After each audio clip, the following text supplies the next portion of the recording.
నమో తస్స భగవతో అర్హతో సమ్మా సంబుద్ధస్స. విశుద్ధి మార్గంలో మనము ఇంతవరకు 22 భాగాలను చెప్పుకున్నాం. ఈరోజు 23వ భాగం ప్రజ్ఞాభావన మాహాత్మ్య వర్ణనం. అంటే ప్రజ్ఞాభావన యొక్క గొప్పతనాన్ని వర్ణించి చెప్పుకోవడం. 14వది అయిన స్కంద వర్ణనంలో ప్రజ్ఞాభావనాధికారాన్ని ఆరంభించేటప్పుడు ప్రజ్ఞాభావనకు సంబంధించిన అనేక ప్రశ్నలు అడుగబడినాయి. వాటిలో చివరి ప్రశ్నను వదిలి తక్కిన అన్ని ప్రశ్నలకు గడిచిన భాగాల్లో క్రమంగా సమాధానం ఇవ్వబడింది. ఇక చివరి ప్రశ్నగా ఇక్కడ అక్కడ ప్రజ్ఞాభావన యొక్క గొప్పతనం ఏమిటి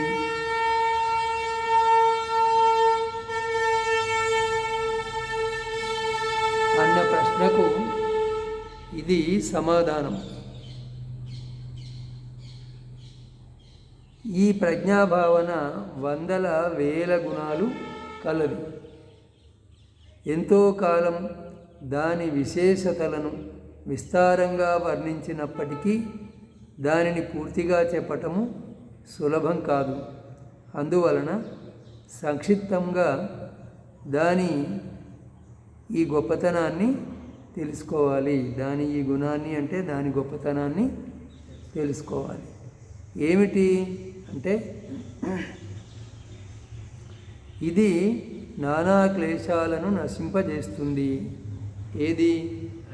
ప్రజ్ఞాభావన. అంటే ప్రజ్ఞను పెంపొందించుకోవటం వల్ల అనేక క్లేశాలు తొలగిపోతాయి. ఆర్యఫల రసాన్ని అనుభవింపజేస్తుంది. ఆర్యఫలాలు ఏవి? సోతాపన్న, సకదాగామి, అనాగామి, అర్హంత. వాటిని అనుభవింపజేస్తుంది. నిరోధ భావన వరకు చేరుస్తుంది. దుఃఖ నిరోధ భావన వరకు చేరుస్తుంది. భిక్షువులో ఆహ్వానించటానికి తగినవాడు మొదలైన గుణాలను కలుగజేస్తుంది. అంటే శ్రేష్టత్వాన్ని కలుగజేస్తుంది. ఇదియే ఈ ప్రజ్ఞాభావన యొక్క గొప్పతనం అని తెలుసుకోవాలి. ఇప్పుడు వీటిని వివరించి చెప్తూ ఉన్నాడు. ఈ 4 లక్షణాలని వివరించి చెప్తున్నాడు. ఈ 4 విశేషాలను. దేనికి సంబంధించిన విశేషాలు ఇవి? ప్రజ్ఞాభావన యొక్క గొప్పతనానికి దానికి సంబంధించిన విశేషాలు. మొదటిది నానా క్లేశాలను ధ్వంసం చేయటము. అంటే వివిధ రకాల మలినాలను ధ్వంసము చేయటం, నశింపజేయటం. అక్కడ అంటే వెనుక 18వ దృష్టి విశుద్ధి నిర్దేశంలో నామరూప పరిచ్ఛేదంతో ఆరంభించి, అంటే నామరూప విభాగంతో ఆరంభించి సత్కాయ దృష్టి మొదలైన వివరణను అనుసరించి అనేక క్లేశాలను ధ్వంసం చేయటము వర్ణించబడింది. ఇది లౌకిక ప్రజ్ఞ యొక్క గొప్పతనం. ఇక ఆర్యమార్గ క్షణంలో బంధనాలు మొదలైన వాటిని అనుసరించి వర్ణించబడిన నానా క్లేశ విధ్వంసనాన్ని లోకోత్తర ప్రజ్ఞ యొక్క గొప్పతనంగా తెలుసుకోవాలి. అనేక క్లేశాలను ధ్వంసం చేయటము లౌకిక ప్రజ్ఞ యొక్క గొప్పతనం. ఏది లౌకిక ప్రజ్ఞ అంటే ఏది లోకోత్తర ప్రజ్ఞ కాదో అది అంతా లౌకిక ప్రజ్ఞ. మరి లోకోత్తర ప్రజ్ఞ ఏది అంటే ఈ 4 ఆర్యఫలాల్ని పొందింపజేసే ప్రజ్ఞ లోకోత్తర ప్రజ్ఞ. పర్వత శిఖరముపై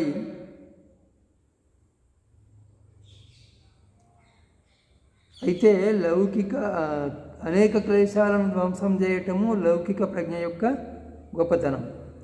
ఇక ఆర్యమార్గ క్షణంలో బంధనాలు మొదలైన వాటిని అనుసరించి ధ్వంసం చేయబడే ఈ నానా క్లేశాలు ఉంటాయి కదా, వాటిని ధ్వంసం చేయటము లోకోత్తర ప్రజ్ఞ యొక్క గొప్పతనం.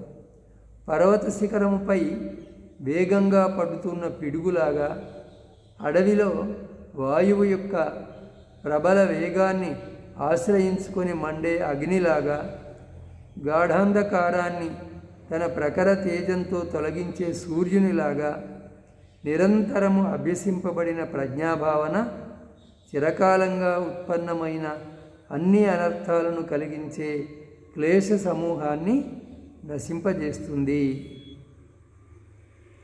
పర్వత శిఖరం మీద వేగంగా పడేటువంటి పిడుగులాగా, అడవిలో బలంగా వీచే గాలిని ఆశ్రయించుకొని మండే అగ్నిలాగా, సూర్యుని గొప్ప తేజస్సుతో తొలగిపోయేటువంటి చీకటిలాగా, ఎల్లప్పుడూ అంటే నిరంతరము ఎడతెగకుండా అభ్యాసం చేయబడినటువంటి ప్రజ్ఞాభావన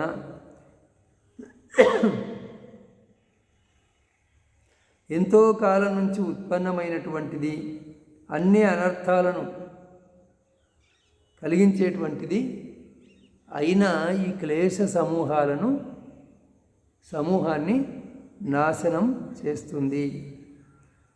ఈ ప్రజ్ఞాగుణం ప్రత్యక్షంగా తెలిసేది అని గ్రహించాలి. ఈ ప్రజ్ఞాగుణం ఎప్పుడు తెలుస్తుంది? నువ్వు సాధన చేసినప్పుడే తెలుస్తుంది. పుస్తకం చదివి ఇట్లా చేస్తుంది అని సమాచారం మాత్రమే అందుతుంది తప్ప అది నశించిపోదు. ప్రత్యక్షంగా నువ్వు సాధన చేసినప్పుడే నశిస్తుంది. ఆ క్లేశ సమూహము నశిస్తుంది. ఇది మొదటి గొప్పతనం, ప్రజ్ఞాభావన యొక్క మొదటి గొప్పతనం. రెండవది ఆర్యఫల రసాన్ని అనుభవింప చేయటం. క్లేశనాశనమే కాదు, ఆర్యఫల రసాన్ని అనుభవింపజేయటం కూడా ప్రజ్ఞాభావన యొక్క గుణమే. క్లేశాలను నాశనం చేయటమే కాకుండా ఆర్యఫలం యొక్క రుచిని అనుభవింపజేయటం కూడా ప్రజ్ఞాభావన యొక్క గుణమే. శ్రోతాపత్తి మొదలైన సామాన్య ఫలాలను ఆర్యఫలము అంటారు. ఈ రసము రెండు రకాలుగా అనుభవానికి వస్తుంది. మార్గవీధిలో ఫల సమాపత్తిని బట్టి ప్రవృత్తిలో. మార్గవీధిలో దీని ప్రవృత్తి 22వ పరిచ్ఛేదంలో 2వ జ్ఞాన సందర్భంలో తెలుపబడింది. ఇది అంటే ఈ రుచి రెండు విధాలుగా అనుభవానికి వస్తుంది. ఒకటి మార్గంలో, రెండవది ఫలాన్ని పొందటాన్ని బట్టి కలగటంలో. అంటే మార్గఫలం యొక్క రుచి, తర్వాత ఫలాన్ని పొందటంలోని రుచి.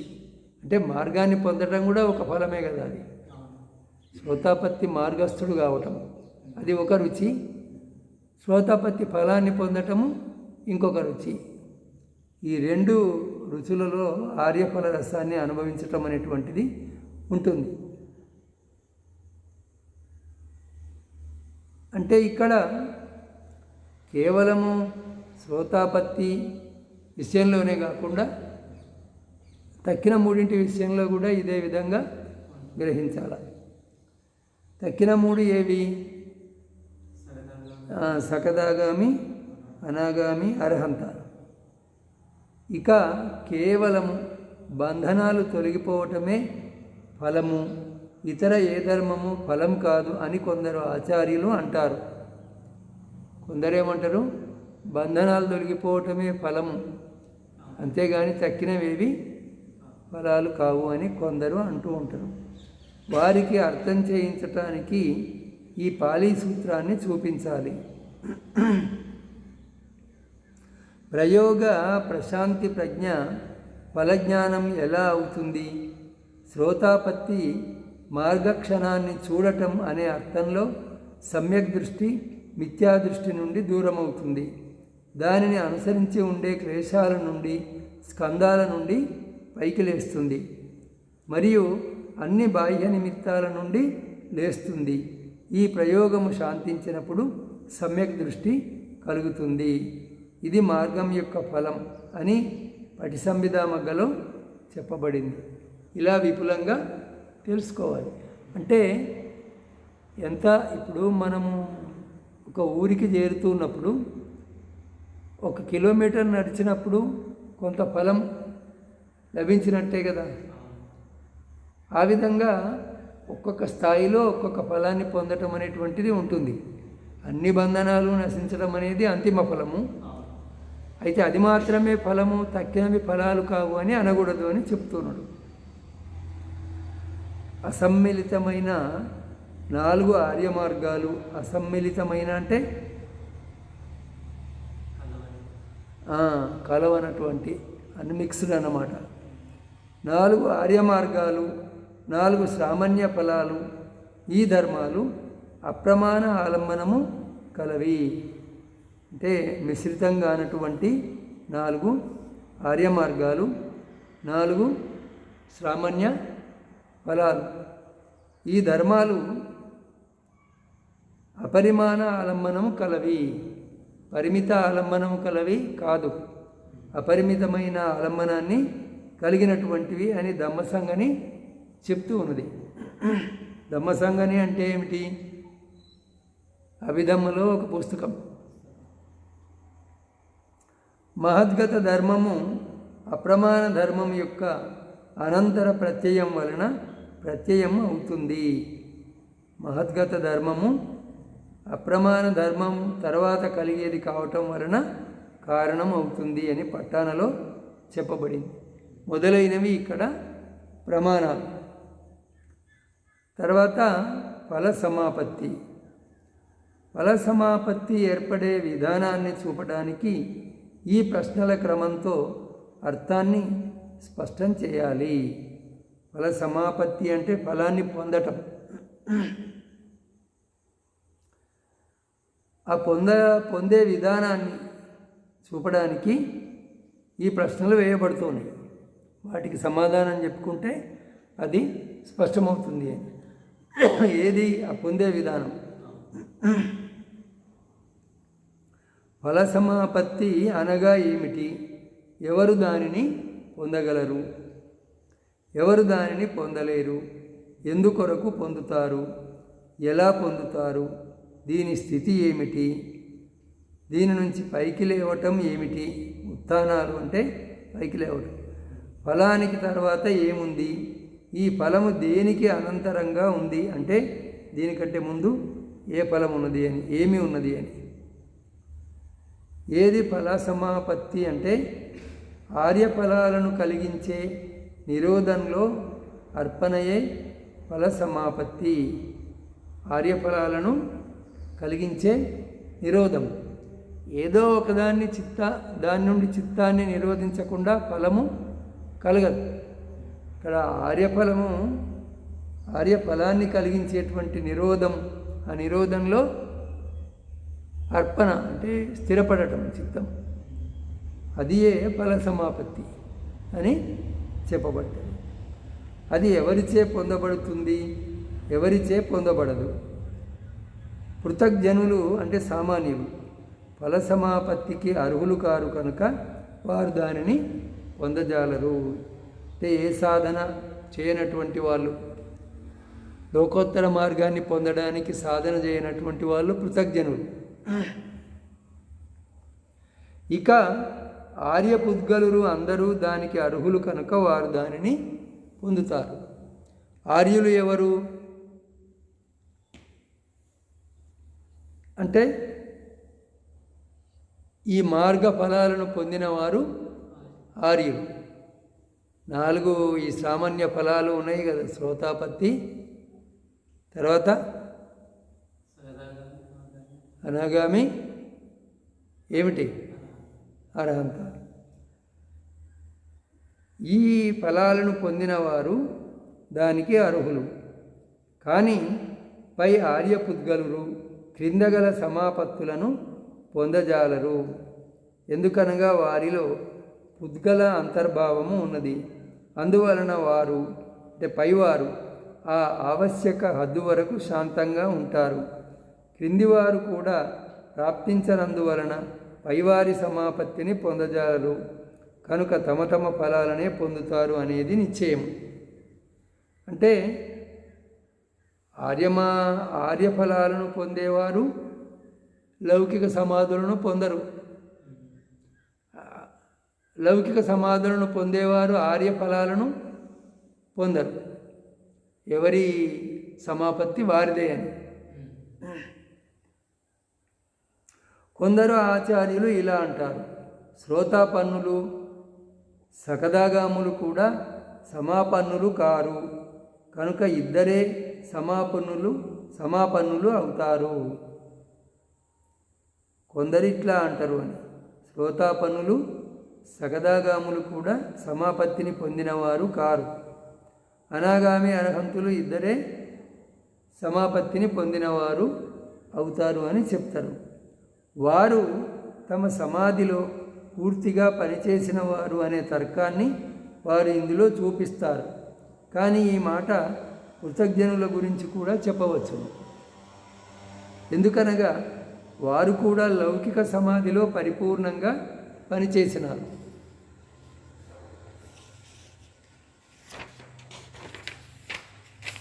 కనుక ఇక్కడ కారణ లేదా అకారణాల చింత వలన ప్రయోజనము ఏమీ లేదు. పాలీలో స్పష్టంగా ఇలా చెప్పబడియే ఉన్నది, ఎవరు 10 గోత్రభూ ధర్మాలను విపశ్యన ప్రకారం ఉత్పన్నం చేసుకోగలరు అని ప్రశ్నించి, శ్రోతాపత్తి మార్గం కొరకు ఉత్పాదము, ప్రవృత్తి, ఇలా ఇంతకుముందు పెద్ద లిస్టు చెప్పుకున్నాం మనం. ఆ విధంగా ముందరి వలనే ఉపాయాసము, బాహ్య సంస్కారాల నిమిత్తాన్ని ఓడిస్తారు, తిరస్కరిస్తారు కనుక గోత్రభూ. ఇంతకుముందు చెప్పుకున్నాం కదా, పాత స్వభావం ధ్వంసం కావటము, కొత్త స్వభావంలోకి పోవటము, అది గోత్రభూ అంటే. ఆ విధంగా బాహ్య సంస్కారాల నిమిత్తాన్ని ఓడిస్తారు, తిరస్కరిస్తారు కనుక గోత్రభూ. శ్రోతాపత్తి ఫల సమాపత్తి కొరకు, అర్హత్వ ఫల సమాపత్తి కొరకు, శూన్య విహార సమాపత్తి కొరకు, అనిమిత్త విహార సమాపత్తి కొరకు ఉత్పాదం యొక్క ముందరి వలనే మళ్ళీ ప్రవృత్తి, ఉపాయాసము, బాహ్య సంస్కారాల నిమిత్తాన్ని ఓడించటం వరకు చెప్పుకోవాలి. అందువలన ఆర్యులందరూ తమ తమ ఫలాలను పొందుతారు, ఇదే నిశ్చయము అని తెలుసుకోవాలి. మధ్యలో సందేహాలు లేవనెత్తిన వాళ్ళను వదిలిపెట్టి ఆర్యులందరూ తమ తమ ఫలాలను పొందుతారు అని నిశ్చయంగా, ఇదే నిశ్చయము అని తెలుసుకోవాలి.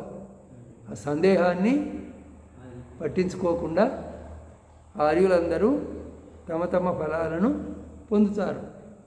అంటే శ్రోతాపత్తి కోసం కృషి చేసిన వ్యక్తి శ్రోతాపత్తి ఫలాన్ని పొందుతాడు. ఆ విధంగా తక్కిన వారు కూడా వారి వారి ఫలాలను పొందుతారు అని. ఎందుకొరకు పొందుతారు అంటే కనిపించే సత్యాన్ని సాక్షాత్కరించుకొని ధర్మసుఖంతో విహరించడానికి,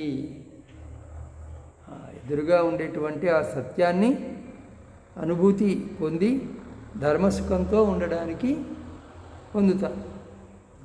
ఒక రాజు తన రాజ్య సుఖాన్ని, ఒక దేవత దివ్య సుఖాన్ని అనుభవించినట్లుగా ఆర్యజనులు కూడా ఆర్య లోకోత్తర సుఖాన్ని అనుభవిస్తారు అని ఆలోచించి అందుకొరకు కాలాన్ని విభజించి తమకు ఇష్టమైనప్పుడు ఫల సమాపత్తిని పొందుతారు.